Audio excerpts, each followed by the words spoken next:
A very good morning to you, ladies and gentlemen. The Minister had a busy day, and the Coal Secretary also had to go for selection of a chairman. So we had to recalibrate the program, and the Delhi Sustainable Summit has also decided to be shifted to this date. So we had a hailstorm of problems today. Welcoming all of you, I thought the theme you see is that which in fact I shared with the Minister on the dais, because I decided to speak after he left because he was short on time. That is, you see that yes, it is very fine that the world is moving towards a cleaner environment, a more sustainable development, but the fact remains that coal and petroleum and gas, these three fuels are a mainstay of not only industrial but automotive movement, and a lot of electricity, power, various forms of energy. And while the renewables are developing and coming at a smaller cost, if you look at it, it's leading to a very skewed structure. In India alone, 88% of solar generating modules and equipment is being imported from China. Now, if that moves further and the costs are such that virtually nobody in the world can compete with those costs, we are not aware of what are the levels of subsidy. Now, if you have to move in a sustainable manner, you must have jobs. If manufacturing moves out of these sectors, where is the youth of this country or any country in the world going to find jobs? A transition is certainly on the cards. There is definitely an energy transition on the move. In fact, the first vehicles, automated vehicles, were electric vehicles till it moved on to the internal combustion engine. It's a fact. In New York, I think the first vehicles were electrically powered vehicles. But then internal combustion engines have moved on so strongly, and yet in mass transport, air travel, long distance travel, there are various issues that can only be handled by the conventional technology so far. There are new developments which are taking place. In fact, there is an Indian-born scientist in the United States in Silicon Valley, whose video I could see. He's taken a grant of $100,000 from venture capital, producing energy from size of CD cassettes, disc sets, using beach sand, and of course his patented chemical on both sides of it, and using it as a fuel cell, putting gas in it and getting energy in reverse. What is happening? Happening is that technology is moving very fast. Now, what do we need to do in the coal and petroleum and gas sectors? I think we need to move very fast on development of downstream technologies, investments in gasification, investments in downstream products, methanol economy, fertilizers, end products that are needed. Populations are growing. Where will all the building materials, your furniture items, day-to-day plastics, where are all these going to come from? They're not going to come from renewable energy. So far as we know, they're going to come from the fossil fuels that we have with us.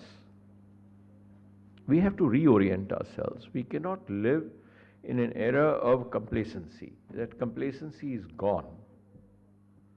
In fact, a point that I was going to make, and I did make privately to the minister also, that vast amounts of coal cess that are being collected, they should be deployed immediately to the downstream, cleaner coal, cleaner petroleum uses. Those industries need investment. They need further process development. We have to move in that direction. This fossil fuel for countries like India, many in the Middle East, offers a vast amount of energy security. It is neutral to climate. It is neutral to the times of day the sun is shining, not shining, wind blowing, not blowing. We cannot wish away the various benefits that have come from these sources of energy. The time, of course, as I repeat, is that we've got to recalibrate, reorient ourselves and move faster than our counterparts to reposition ourselves. You cannot, in any battlefield, remain in the same position. If your competitor moves to another position, you also have to move to a vantage position. You can't keep lying in your own trenches forever. You will be encircled, bypassed, and left there. That is one factor that I wish to bring out. We talk of electric vehicles. Any electric vehicle also needs a body. It needs a steel frame, if not a plastic frame. Where is that body going to come from? Where are those components going to come from? They're going to come through mining products or maybe downstream products of fossil fuels. So it's not that it's the end of the road. And technology, mind you, even the present technology of PV may become outdated in 5 years' time. And those who have missed the bus now should not try and get onto the bus. They'll only be hanging by the handlebars outside. They should move on to the next level. We've got to catch up, the second stage of technology. We are all assembled here to see what we can do to this sector, which is going through a very testing time. But I think for some decades it will continue to be a mainstay of meeting planetary needs, not only of energy, but a vast array of other products. Otherwise, if we're going to substitute petroleum products with wood, do we have enough forests to cut down the trees? Where would all our furniture come from? How much steel we can generate? In any case, in a steel plant, I don't think it can work on renewable energy yet. All metallurgical industry depends on these fossil fuels. India's launched a massive program of clean kitchens. It's a gas-based proposition. Is LPG the best route, or should we supply piped gas?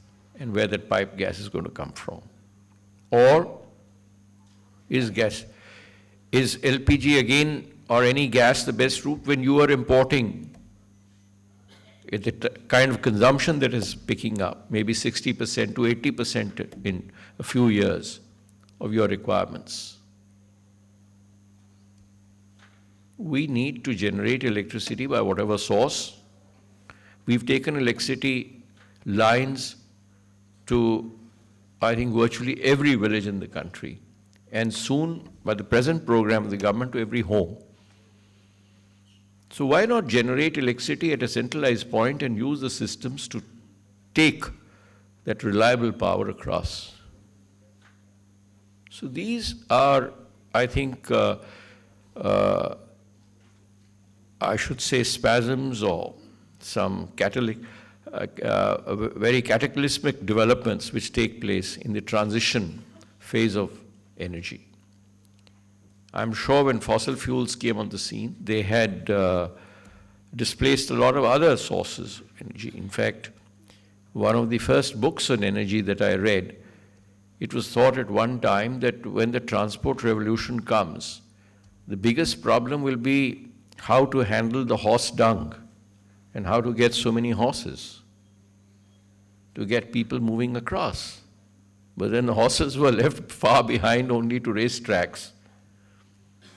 And we had the vehicles. So transitions come, but the challenge lies with us today to leave not only a cleaner planet, but also look at alternate technologies which will continue to provide useful service from these fossil fuels, which are an energy security for some countries like India, to look into the future. Luckily, yes, we are blessed with a lot of sun, not too much of wind, but we have a fairly long coastline.